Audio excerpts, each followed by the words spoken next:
And we begin our coverage tonight in Whidbey Island, where much of the island remains without power for the second day now. And those temperatures just keep dropping. And that's where we find our AJ Janavelle tonight. AJ, what's the feeling out there? Cold. It's very cold, Aliana. We're in Langley. It's in the mid to upper 30s, which kind of sounds silly to say upper 30s, but it's chilly.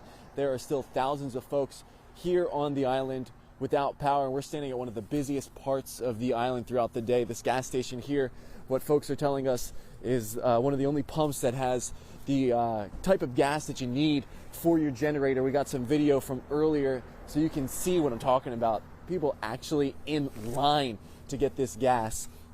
What they were saying is it's not just the folks from around this part of Whidbey Island either in Langley, but they drive from all over, as I mentioned, because it's one of the only spots, they say, where they can get the gas they need. That being said, these people know what island life is like. Even though it's getting down into the 30s, they're not reliant on the power getting back on to heat their homes. Talked to one person who says they use wood to heat their homes. A lot of other folks are ready with their generators, but I did speak to one guy.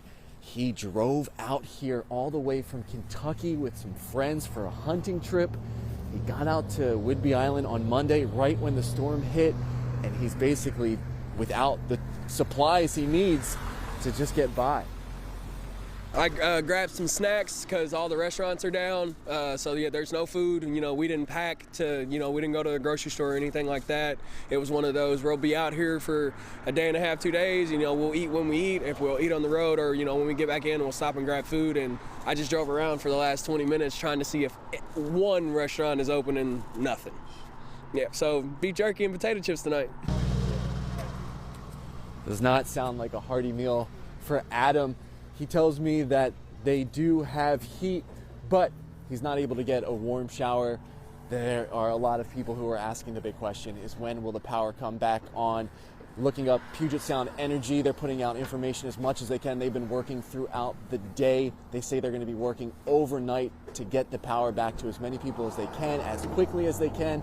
But there are still a lot of issues. This storm not only caused power outages, but we all know the road conditions, the trees going down. I'm going to step out of those way so this gentleman can get the gas that he needs. And I was looking online, some people might not be able to get power at least until tomorrow. So we're going to stick out here. We're going to talk to some more folks. For now, though, I'll send it back to you guys. Wow, AJ. All right. Thank you so much for that update.